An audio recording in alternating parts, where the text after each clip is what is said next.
Assalamualaikum warahmatullahi wabarakatuh. Waalaikumsalam warahmatullahi wabarakatuh. Bismillahirrahmanirrahim. Alhamdulillahillazi khalaqal insana fi ahsani taqwim. Asyhadu an la ilaha illallah wahdahu la syarikalah. Wa asyhadu anna sayyidana Muhammadan abduhu wa rasuluh la nabiyya ba'dah.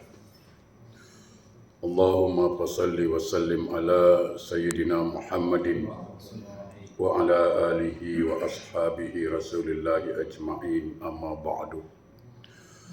Rabbi israh li sadri wa yassir li amri wahlul 'uqdatam min lisani yafqahu qawli. Subhanaka la ilma lana illa ma 'allamtana innaka antal alimul hakim. La haula wa la quwwata illa billahil aliyil azim. Ilahi anta rabbi wa ridhokal matlubi. Sahabatku, para hamba Allah yang insya-Allah semua kita dimuliakan Allah Subhanahu wa taala. Mengawali pertemuan kita dalam majlis ilmu ini, tak lupa kita untuk selalu bersyukur pada Allah Subhanahu wa taala. Allah yang maha baik pada kita. Allah berikan kita kemudahan datang ke rumah Allah. Tak semua, selalu saya cakap, tak semua Allah beri undangan untuk datang ke rumahnya. Cuba fikir baik-baik. Seorang orang besar, MP lah katakan, nak undang orang datang ke rumah pun dia pilih. Orang kenal dia, orang dekat dengan dia, dia panggil lah datang ke rumah dia. Itu manusia, apatah lagi Allah. Dia akan undang orang datang ke rumah dia, orang pilihan. Dan Alhamdulillah kita ni orang pilihan Allah. Ini yang kita syukuri betul-betul. Ya. Mudah-mudahan dengan selalu mensyukuri nikmat Allah, janji Allah apa? La in syakartum la azidannakum. Kalau engkau pandai bersyukur, kata Allah, nanti aku tambah. Ya. Salawat dan salam Allahumma salli ala Sayyidina Muhammad wa ala ali Sayyidina Muhammad. Marilah sama-sama kita sanjungkan keharibaan junjungan alam Rasulullah sallallahu alaihi wasallam. Mudah-mudahan kita semua beserta keluarga mendapat syafaat dari beliau kelak di yaumil akhir. Amin Allahumma amin. Yang kita bahas hari ini tentang hidup penuh cobaan. Hidup ini tak lepas daripada ujian, cobaan. Dan cobaan itu sunatullah, perbuatan Allah.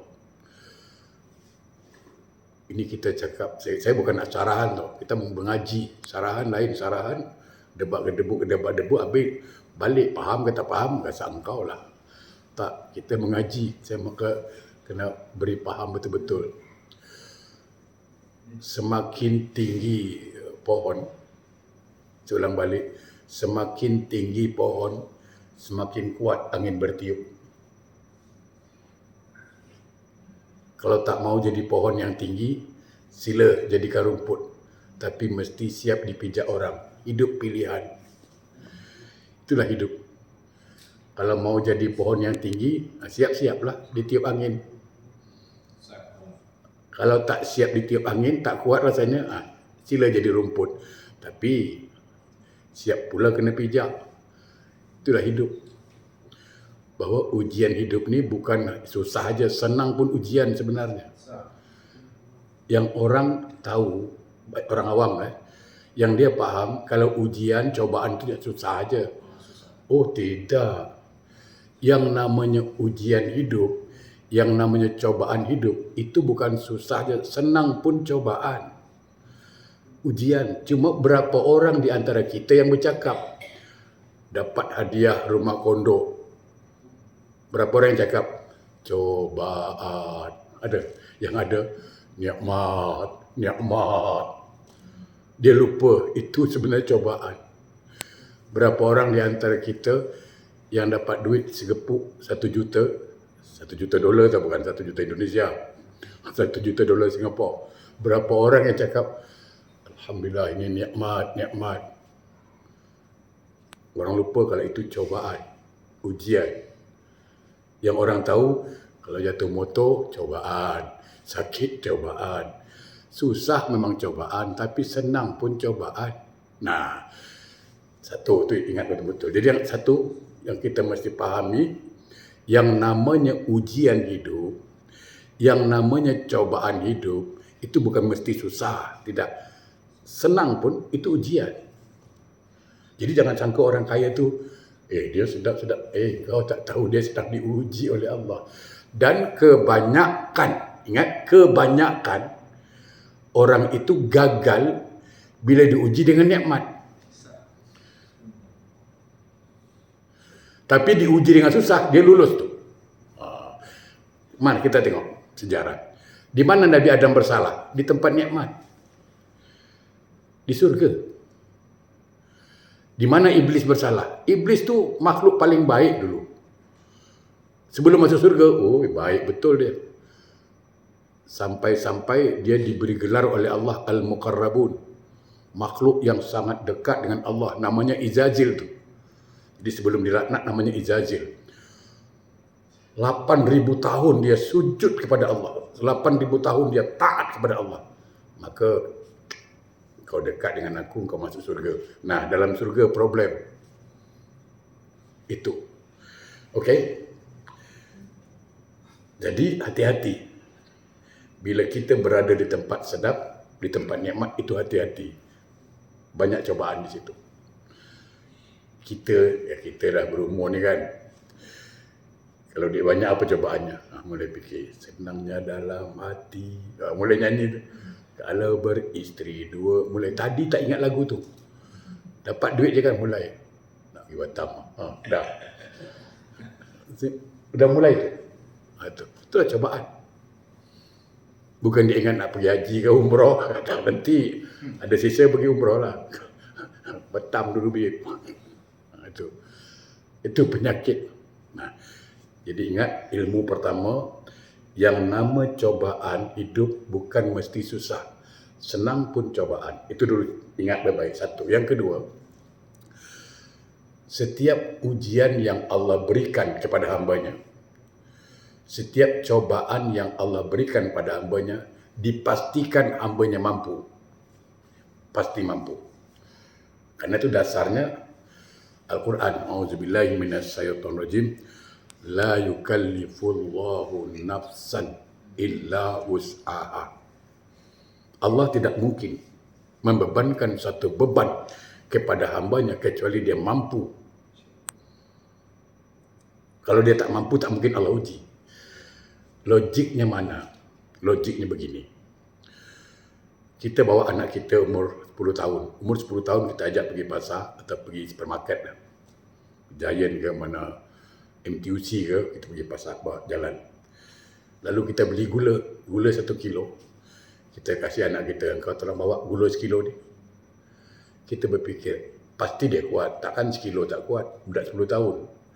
Kalau anak ni cakap, Pak, tak kuat lah Pak. 10 kilo takkan tak kuat. Pemalas engkau. Tuh.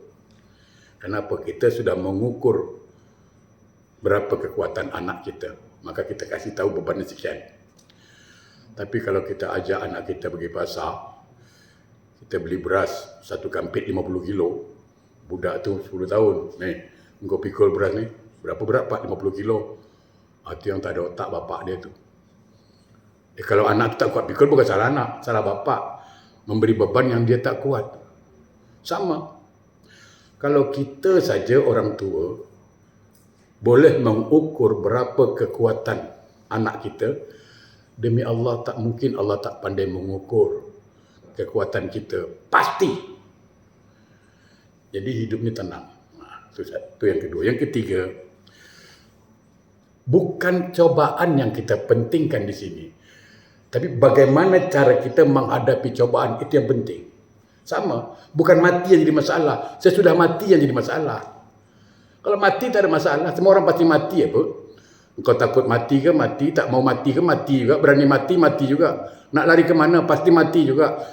Jadi orang takut mati, itu salah. Yang ditakuti bukan mati. Setelah mati apa jadi? Itu yang kita takuti. Kubur tak usah takut. Yang dalam, kalau masuk kubur tu kita takut. Apa pula takut dengan kubur? Berada dalam kubur baru kita takut. Itu, brother. Jadi sekali lagi, bukan cobaan yang kita pikirkan. Tidak. Bagaimana cara kita menghadapi cobaan. Bagaimana supaya sukses. Bagaimana supaya saya berhasil dengan cobaan ini. Okey. Sekarang saya diuji dengan susah. Mungkin sakit. Mungkin miskin, mungkin bankrupt, mungkin banyak susah. Okey, ini cobaan dari Allah. Maka jawapannya satu, sabar. Itu jawapannya. Dan Allah mengatakan, seolah-olah Allah mengatakan, ini seolah-olah ada dialog dengan Allah. Wahai hambaku, kau nak tak bersama aku di akhirat nanti? Karena Allah mengatakan apa? Innallah ma'as sabirin. Allah bersama orang sabar, betul? Allah bersama orang sabar. Seolah-olah Allah ingin mengatakan apa? Alai hambaku, kau nak tak bersama aku? Pasti jawabnya apa? Nak. Tapi kau sabar. Aku uji kau dulu. Itu dia. Kalau sabar, berarti kita sukses. Berhasil. Tapi diuji dengan sakit, diuji dengan susah, pergi ke tempat di bomo. Itu belum apa-apa dah jumpa bomo. Tapi solatnya bagus, solat dia, ya Allah Akbar. Kadang itulah saya selalu mengatakan, kita ni baca bacaan solat bagus tapi tak faham. Cuba yang dibacanya apa salah satu di antaranya? La syarika lahu wa bizalika umirtu wa ana minal muslimin. La syarika lahu, ya Allah, aku takkan syirik pada engkau. Aku takkan duakan engkau. Tu dia cakap dengan Allah hari-hari. Tapi dapat hal sikit jumpa bomo. Ini kata malaikat, pergilah. Apa cerita ini? Sekarang cakap la syarika lahu, tapi Sabtu penuh kat Johor tu. Dekat air keruh Melaka itu. Saya dah tahu, saya heran.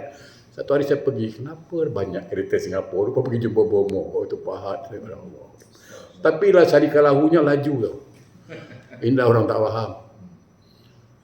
Solat la syarika lahu.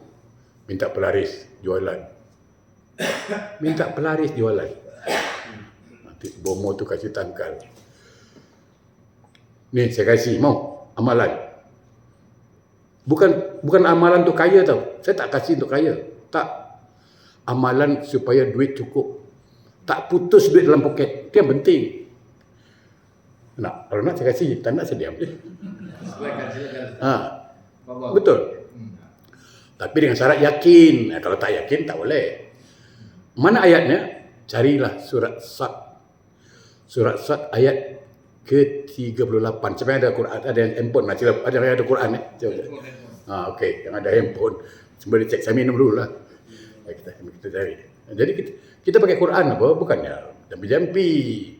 Bukannya jampi minyak tuang dalam kuali, tegak macam beruang, duduk macam babi. Itu taklah. Surat ke-38 ayat 54. Bukan. Itu lain. Itu kalau kita ada masalah. Wa fawwidu amri ilallah innallaha basirun bil ibad, itu ya. Okey. Bukan, ini 54 dah jumpa. Inna haza la rizquna ma lahu min nafad. Betul. Sesungguhnya inilah rezeki kami, kata Allah, tak putus-putus. Jadi tak putus-putus dalam kaitan dia terus. Tengok dong. Baik duit. Nak tipis ni, bacakan. Inna haza la rizquna ma lahu min nafad. InsyaAllah ada. Dari mana Ustaz? Min haisu la yahtasib. Dari mana itu bukan urusan kau. Pintunya Allah tahulah. Kadang tiba-tiba orang kasih projek, kadang-kadang orang tiba-tiba orang kasih. Ada je. Ayat 54. Ya. Surat Sad. Sad. Inna hadza la rizquna ma lahu min nafad. Sesungguhnya inilah rezeki dari kami yang tak putus-putusnya. Itu yang kita perlu. Tak putus rezeki itu, ada je. Poket tak kosong. Duduk kedai kopi, ada duit. Tak tunggu kawan datang. Ya kan? Nak pergi Gelang, ada duit. Pokoknya ke mana? Saya nak pergi umrah. Ada. Ada insya-Allah. Itu. Tapi syaratnya yakin. Kalau tak yakin itu cerita lain lah. Yakin. Tak payah jumpa bomo. Jumpa bomo, duit habis. Dosa. Dan dosa dapat lagi. Itu ya. Jadi itu. Jadi kalau dapat susah, musibahnya susah, hadapi dengan sabar. Nah, kalau diuji dengan kekayaan, diuji dengan pangkat tinggi, diuji dengan harta banyak, kita cakap ini cobaan Allah pada aku. Maka jawabannya apa? Syukur. Kalau kita bersyukur, kita berhasil. Itu. Jadi kalau ada orang diuji dengan susah, tapi dia tidak sabar, berarti dia gagal.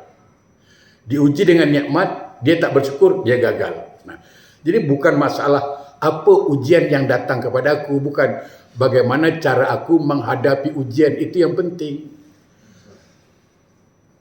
Kalau Allah uji saya dengan nikmat, alhamdulillah aku bersyukur. Syukur di sini bukan syukur ucapan saja, bukan. Syukur yang sempurna. Apa itu? Qaul bil lisan wa tasdiq bi qalbi wa amala bil arkan. Diucapkan dengan lisan alhamdulillah, hati mengatakan ini nikmat datang dari Allah. Wa amala bil arkan, diamalkan dengan anggota badan. Itu. Nah, yang ketiga, ini penting. Apakah setiap musibah yang datang itu cobaan? Nah, itu. Kadang-kadang kan itu. Ada musibah, aku cobaan betul lah. Cobaan. Sikit-sikit jatuh motor, cobaan. Terbaring rumah sakit, cobaan. Apakah semua musibah yang menimpa hamba Allah itu cobaan? Tidak. Ada 3 macam. 3 macam. Jadi kita tengoklah orangnya dulu. 1. Kalau dia solat tak pernah. Bahkan orang yang solat dia cela, dia kutuk. Kau solat tunggang-tunggit. Belum tentu masuk neraka, masuk surga. Ada yang cakap gitu. Tunggang-tunggit kau solat kan, belum tentu masuk surga. Kita jawablah, betul. Betul kau cakap. Aku solat belum tentu masuk surga, tapi engkau yang tak solat double confirm masuk neraka. Tu dia. Mesti cakap begitu. Ada yang cakap lagi, kau solat kan, aku solat pikiran tak ke mana-mana. Aku solat pikiran tak ke mana-mana. Saya jawab, baguslah. Kenapa? Daripada kau ke mana-mana tak solat? Betul tak? Kan ada tu. Aku solat tapi pikiran tak ke mana-mana. Tak apalah. Daripada ke mana-mana kau tak solat. Macam mana? Saya katakan apa? Ini cerita solat sikit. Kita kalau solat, jangan cerita kusuk lah. Jangan cerita kusuk dulu. Kalau jumpa Allah pun tak malu kita. Kerana solat. Tapi kalau tak solat macam mana? Nah, ni bincang solat dulu sikit. Boleh kan? Bincang solat sedikit. Fokus di sini dulu. Berapa banyak di antara kita, kalau sehat tu ujian tak? Ujian. Kaya ujian, cobaan. Sehat ujian. Ujian orang sehat apa? Kalau orang kaya ujiannya zakat, pergi haji, bersedekah. Nah, orang sehat di antaranya apa? Solat kan terutama. Nah, cuba perhatikan betul-betul. Ternyata kita solat pun diuji oleh Allah itu. Sabar tak sabar dia solat. Saya cerita 2 tentang solat. 2 saja. Fokus dulu. Berani betul orang meninggalkan solat itu luar biasa. Kenapa saya cakap luar biasa? Begini. Cuba kita tengok hukum. Kita tengok. Kalau ada orang solat, dia solat tapi tidak membaca suratul Fatihah, sah tak solat? Tidak sah. kita mengatakan tidak sah solat.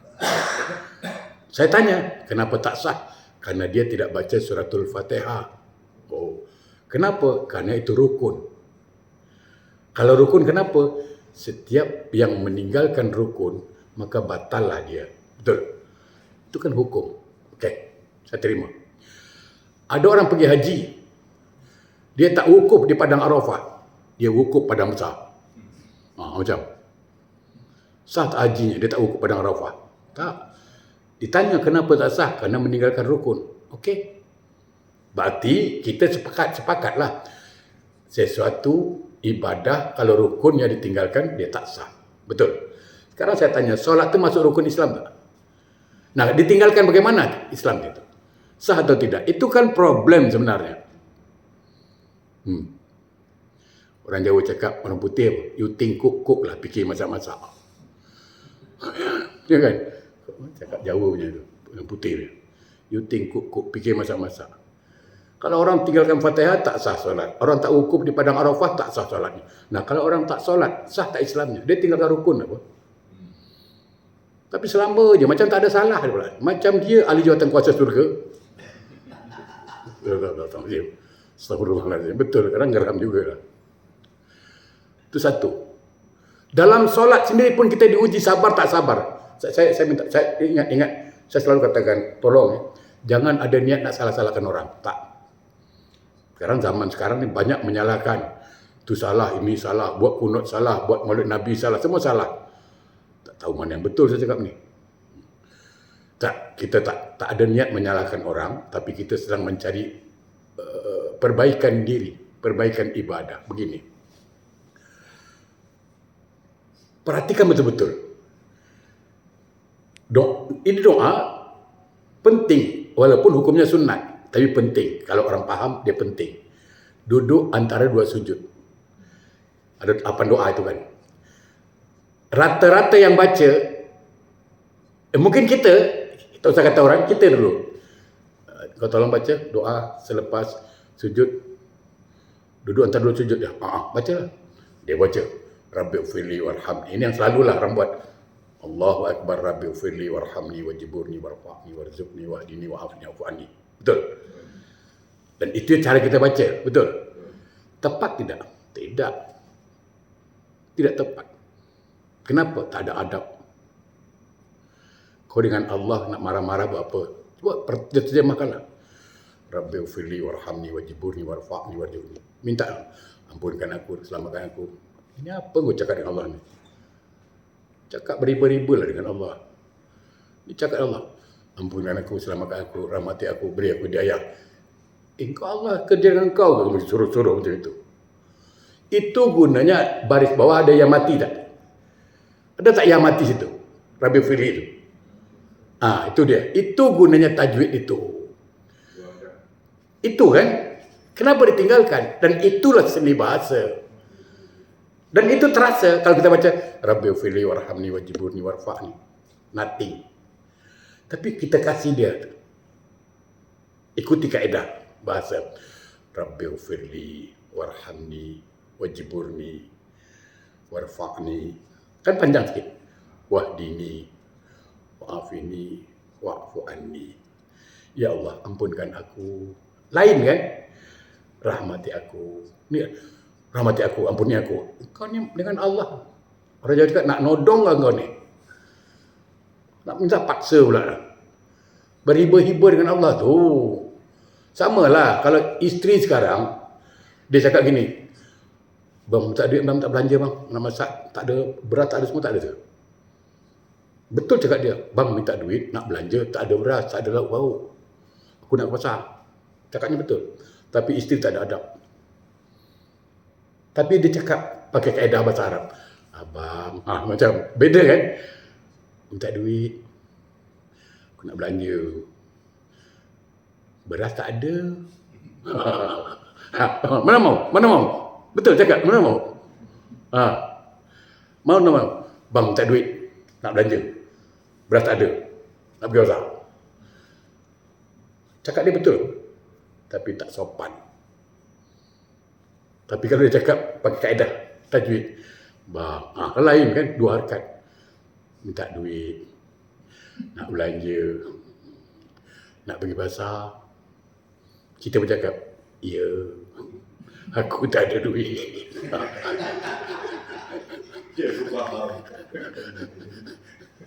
Isteri bercakap, apa boleh buat. Nasib badan. Sedap. Bang, suami asyik nonton bola. Datang isteri, abang ni asyik nonton bola, tidur dah malam. Kan tak sedap bunyi dia. Betul dia cakap, tapi kalau dia cakap pakai kaedah tajwid kan, bang, dah malam, tidur. Kan sedap. Kita pun jawab, ya, ayo.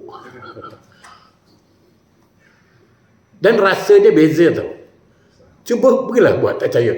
Rabbighfirli warhamni wajburni warfa'ni warzuqni. Dengan bacaan Rabbighfirli warhamni wajburni.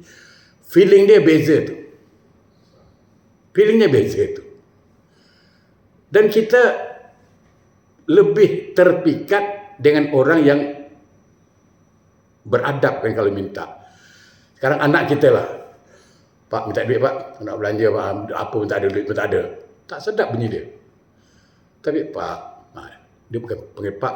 Pak, ada duit. Minta duit pak. Tak ada duit aku. Kita pun, ya nanti bapak kasih. Gitu.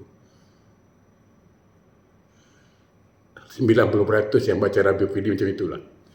Baca Fatihah lagi. Tengok orang baca Fatihah. Dia solat sendiri. Allahu Akbar. Bismillahirrahmanirrahim. Alhamdulillahirrahmanirrahim. Ar-Rahmanirrahim. Maliki yaumiddin. Jadi yang mati tak ada fungsi. Mestinya Bismillahirrahmanirrahim. Alhamdulillahirrahmanirrahim. Ar-Rahmanirrahim. Itu. Dan itulah ujian dalam solat. Sabar ke tak sabar kau. Itu. Nah kalau dalam solat aja diuji tak lulus, macam mana di luar solat? Kita kadang-kadang itulah mudah darah tinggi, pangkat rendah darah tinggi terus. Itu kita lagi, ya kan? Jadi kalau ada musibah yang datang, apakah itu cobaan Allah? Belum tentu, ada 3. Jadi kalau ada seseorang dia solat tak pernah, baca Quran tak tahu, tak pernah baca Quran, dan tak pernah belajar pun, ke masjid tak tahu. Tapi kalau cakap bukan main dengan perempuan, lautan api ku renangi, bukit yang tinggi ku daki, lautan ku seberangi, masjid aku lewati. Itu masalah. Kalau cakap bukan main, demi cintaku padamu, lautan api ku renangi, bukit yang tinggi ku daki. Kau masjid sebelah rumah kau lewati je. Macam mana? Tak pernah solat. Orang solat pun dia cela. Kaya tapi tak keluarkan zakat. Lalu dia dapat musibah, sakit. Itu bukan cobaan, tapi azab. Itu ingat. Itu harus faham. Kadang-kadang ada satu kawan saya, dia tak pernah solat. Orang solat dia kutuk. Zakat tak pernah. Dia kaya tu. Sekali dapat sakit, dia cakap apa? Saya datang tengok dia lah, kawan kan, tengok. Dia cakap apa? Ustaz, tak tahulah Ustaz, saya lagi diuji oleh Allah. Lagi dicuba dalam mata saya. Ini bukan cobaan, tapi azab. Satu. Yang kedua, ada orang solat rajin. Rajin solat, tapi beli nombor rajin juga. Ada. Astagfirullahaladzim.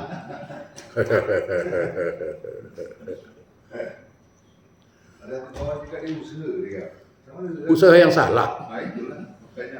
Usaha yang salah. Ikhtiar yang salah. Nanti kita bahas. Boleh, tak ada masalah. No problem. Solat rajin, ngata orang pun rajin. Solat rajin, tipu pun rajin. Puasa rajin, mengumpat pun rajin. Orang macam ini dapat musibah, namanya teguran. Ini teguran. Sama, kita sayang anak, anak buat salah, kita tegur lah. Mungkin picit sikit lah. Kan gitu. Nah, sekarang ada orang solat rajin, Tak apa, ke masjid rajin. Ada duit, sedekah rajin. Dia buat baik. Sekarang dapat musibah. Nah, ini yang Allah katakan dalam surat Al-Ankabut. Ya. Ingat, surat Al-Ankabut, bukan surat Kalangkabut.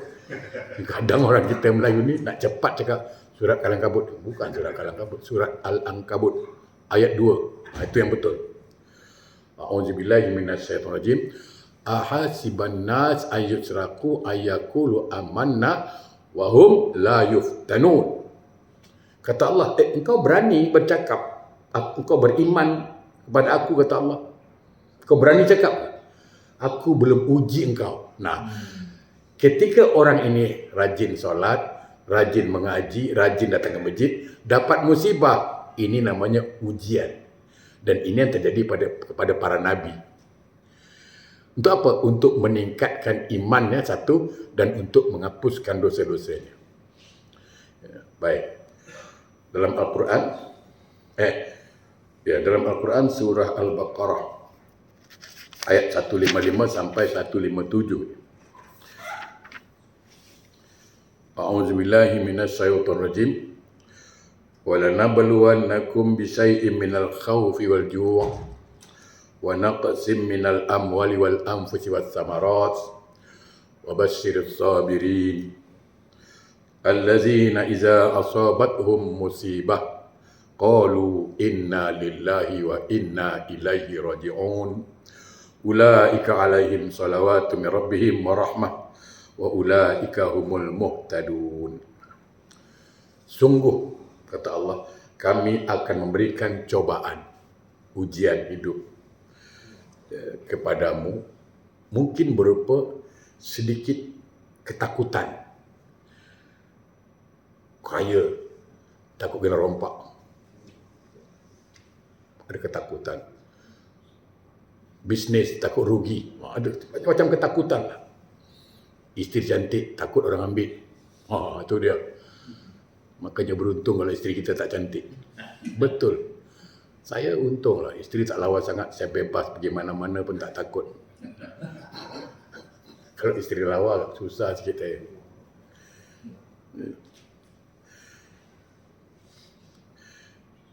Dan diuji dengan kelaparan.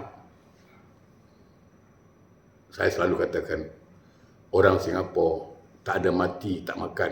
Mati pasal makan banyak. Orang Singapura. Kalau bukan mati tak makan tak ada. Mati tak makan ada. Mati pasal makan banyak. Pasal makan. Betul orang Singapura. Betul. Tak ada orang Singapura mati tak makan. Cerita pun pasal makan. Ya. Padahal ada beberapa tempat yang saya pergi. Saya dah pergi. Bayangkan ada beberapa orang, ya, saya tak sebut tempatnya. Itu orangnya pergi ke kedai-kedai nasi, ambil nasi bekas. Nasi bekas itu diapakan? Dijemur. Itu namanya nasi aking. Pernah dengar nasi aking? Nasi aking itu dia. Dijemur, nanti dimasak lagi dan dimakan. Itu mereka lakukan setiap hari.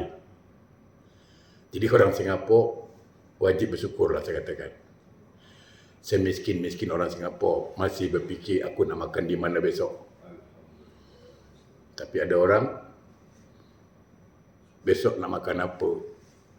Kita nak makan di mana? Lain. Besok aku nak makan dia mana? Tetangga saya di sebelah sana, besok nak makan apa? Yang bahaya Samsing ni. Besok siapa aku nak makan? Itu dah bahaya tau. Itu kalau itu tak guna punya kawan. Kalau itu tak guna punya kawan, besok siapa yang aku nak makan? Itu kawan tak guna punya lah. Ya.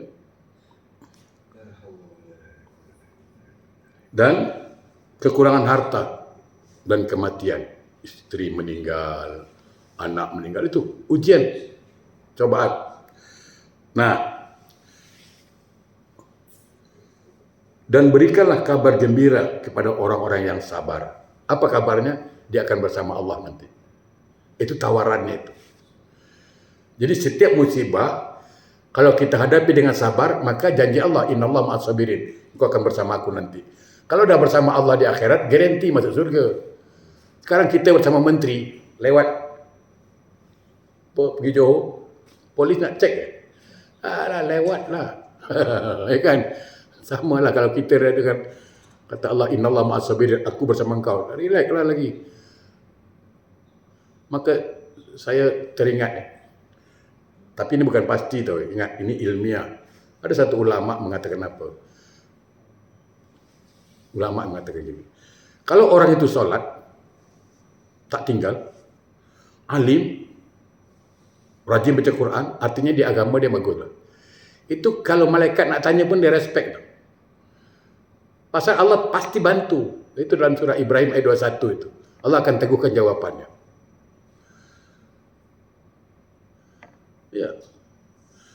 Sampai saya pernah dengar seorang ulama mengatakan Khalifah Umar meninggal, itu malaikat nunggu nak tanya pun takut. Dia nak tanya sahabat Nabi ni, ma rabbuka? Siapa Tuhanmu? Apa tak mengamuk Umar? Banyak aku ni pekak, aku tak tahu Tuhan kan? Tak mengamuk kita lebih. Contoh lah, ini contoh tau. Kita punya guru kat Singapura, Habib Al-Jufri, arwah kan. Itu saya selalu katakan, ini ilmiah tapi bukan hukum, ingat saya tidak kata hukum. Saya akan mengatakan beliau tidak akan ditanya oleh malaikat. Kenapa? Dia guru apa? Dia yang jelaskan kepada kita kalau nanti masuk kubur ini. Dia yang jelaskan kepada kita kan. Nanti kalau kau mati, malaikat soal ini, jawapannya ini. Sekarang dia kena soal ke? Dia boleh cakap, aku ajar ini bab lah. Kau tanya aku apa? Ya kan? Yang ditanya itu bergajul. Samsing dia tanya lah. Betul lah, saya cakap. Ini pikiran saya tahu, bukan hukum. Ditanya, man nabiuka, siapa nabimu? Dia boleh cakap, aku tiap minggu mengadakan maulid Nabi tau. Kau tanya siapa Nabi lagi. Nah, allazina iza asabathum musibah qalu inna lillahi wa inna ilaihi raji'un. Beri kabar pada orang yang sabar dia bersama Allah. Dan orang yang dapat musibah dia akan mengatakan apa? Orang yang bagus, inna lillahi wa inna ilaihi raji'un. Kelemahan kita selama ini apa? Bila orang sebut kalimat innalillah, itu pasti untuk orang mati. Itu salah. Itu problem sekarang. Tak boleh sebut innalillah. Kita cakap tau, semalam kawan kita jatuh motor tau. Ya ke? Innalillah. Apalah kau ni doakan mati dia. Dia belum mati lah. Itu penyakit kita begitu.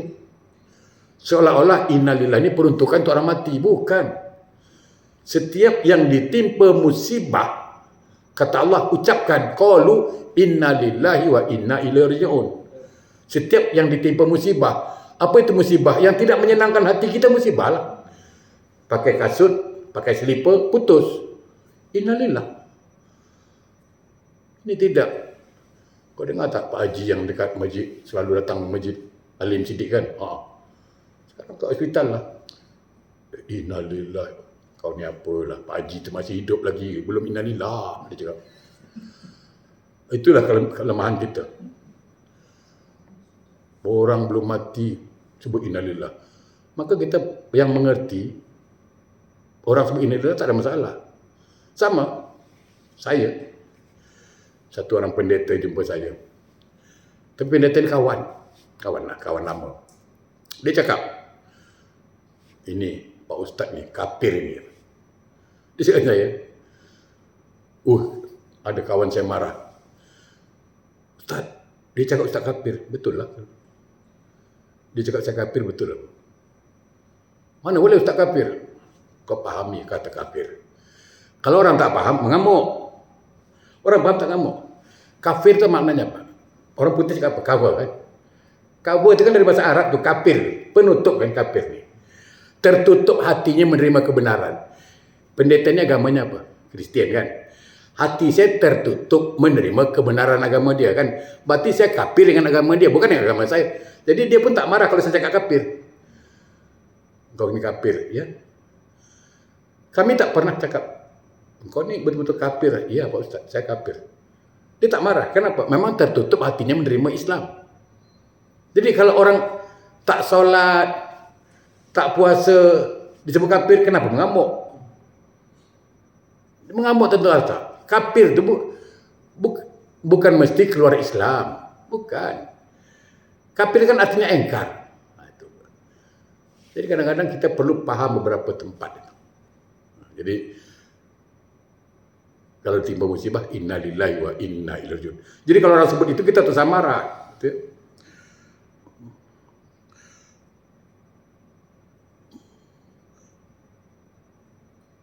Dan mereka lah yang sabar terhadap musibah dan mereka memperoleh keberkahan yang sempurna dengan rahmat Allah, artinya surga menunggu. Ya.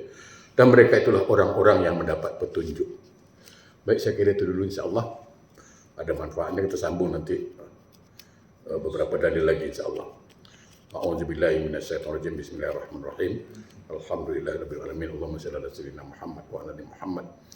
Allahumma arinal haqqa haqqan warzuqna ittiba'ah wa arinal batila batila wajtinabah. Rabbana atina fid dunya hasanah wa fil akhirati hasanah wa qina adzabannar. Alhamdulillah. Assalamualaikum warahmatullahi wabarakatuh.